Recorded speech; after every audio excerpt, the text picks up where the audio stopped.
Hello and welcome to Days Info Video Bites. We're with Pankaj, who runs 500 startups and his focus is Indian companies. Let's talk to him about how the Indian ecosystem is doing right now. Hi Shyam, nice to see you. Thanks for having me. Sure. So tell me what's 500 startup doing in India and to what extent? Yeah. So we've been we've been involved in the Indian market for about 2 years now. We did our first investment in, I think, December of 2011. Since then, we've invested in about 18 or 19 companies in India. I don't remember the exact numbers, somewhere between 17 and 19 companies. We've run through 4 accelerator batches that have had Indian companies in them in Mountain View. We've done a number of seed investments as well. And we're seeing more and more deal flow on a daily basis. It's great to see so much deal flow. It's great to see so many investors at an event like this that are meeting with founders, talking to founders, discussing opportunities, and putting money to work. Yeah, so how many startups do you actually grill till you get to your creme de la creme that you actually go and incubate or fund? So the numbers are quite large. So we do, for the Accelerator program specifically, for the Accelerator program we see thousands of companies, both through an application process as well as a referral process. And after that we drill down, we have our mentors involved, we have other founders from our companies get involved, and we evaluate these companies, we drill it down to a short list, and eventually we select about 30 to 35 companies for the Accelerator. So you're seeing roughly somewhere around a 2.5% conversion rate.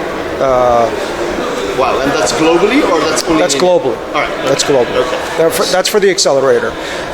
For India, I don't have hard numbers on how many companies. I'm seeing probably somewhere between 5 to 7 pitches, and I use the term very, very loosely, on a daily basis. And this is, somebody pinging me on Twitter and say, hey, I'd like to talk to you about my company. Somebody pinging me on Facebook, somebody pinging me on about.me or LinkedIn, or just a blind email or whatever. So, a lot of that is noise.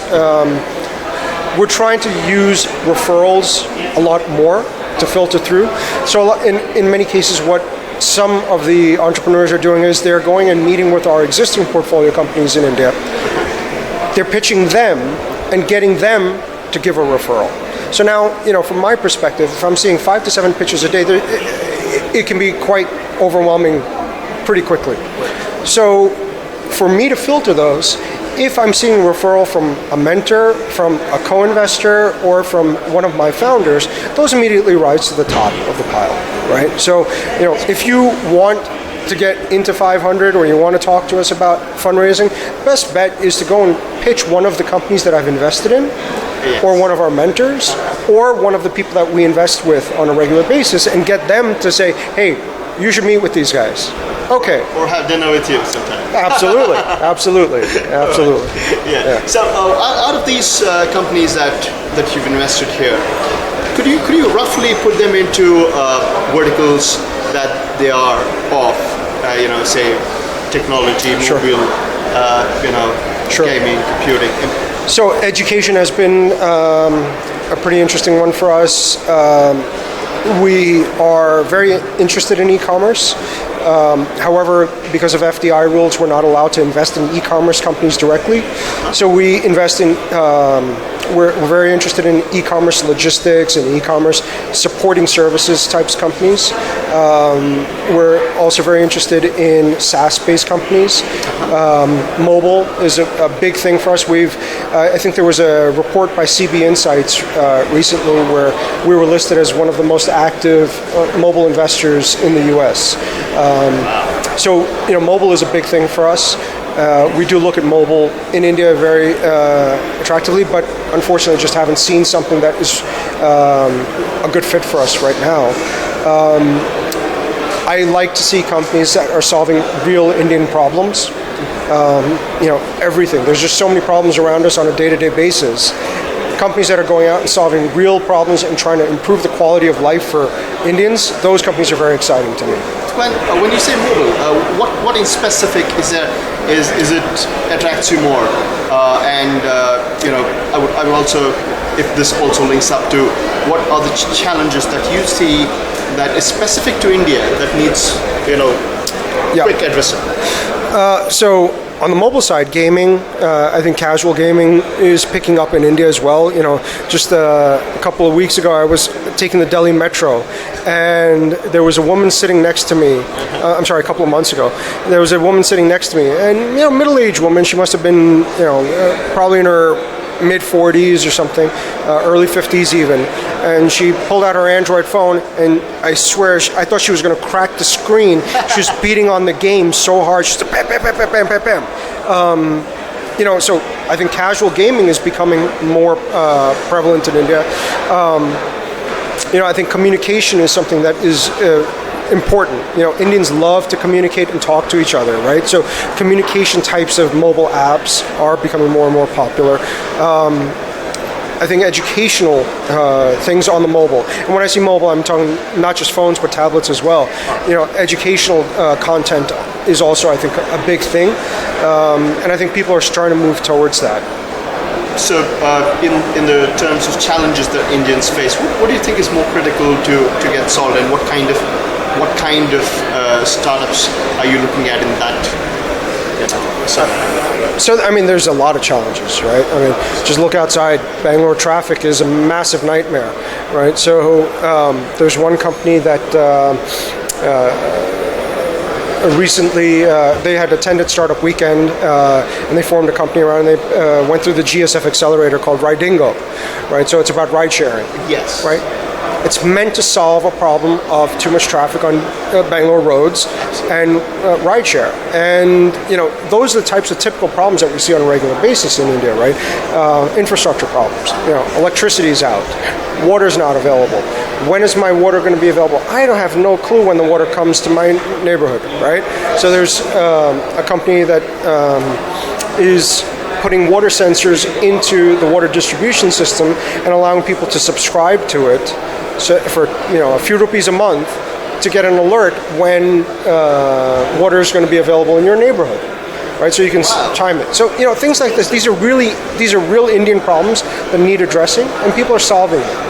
So these types of companies are also very exciting. I think they have a long road ahead of them, but I think if they're going to be solving real Indian problems, acquiring users is not going to be a problem for them. No, I'm sure that's not. So when you said about the water problem, etc., that also brings me to a possibility of social entrepreneurship. That's also going really great in India. So do you also invest in social entrepreneurs? And Absolutely. How do you really calculate the ROI? Sure. So social entrepreneurship, like you said, calculating your return on the investment is just like it is for any other investment. Right? You might be in it for a longer haul, but it's another company. It's doing social good, but it's a business at the end of the day, right? And if they can build that business, they can solve a need that their customer has, they can charge their customers for it, and they grow their business. At some point, they will either grow this business into a huge cash-generating machine and want to buy their investors out, or they will IPO, or they will go out and sell the company. So, as far as exits and ROI go, it's kind of the same path. The thing that attracts me to the social enterprises is that these are real day-to-day problems that not just a certain level of society in India face, all of us deal with it, right? You're dealing with the same traffic as the guy who's driving the auto rickshaw, right? Right. We're all dealing with it. Yes. It's the same for everyone. Clean water, electricity, we're all dealing with the same problems. So, I am a customer just as much as the auto rickshaw driver or the guy digging the side of the road to lay down a new road over there, right? So we're all customers or potential customers. So that user base could be potentially much, much, much larger if you know how to reach out to people.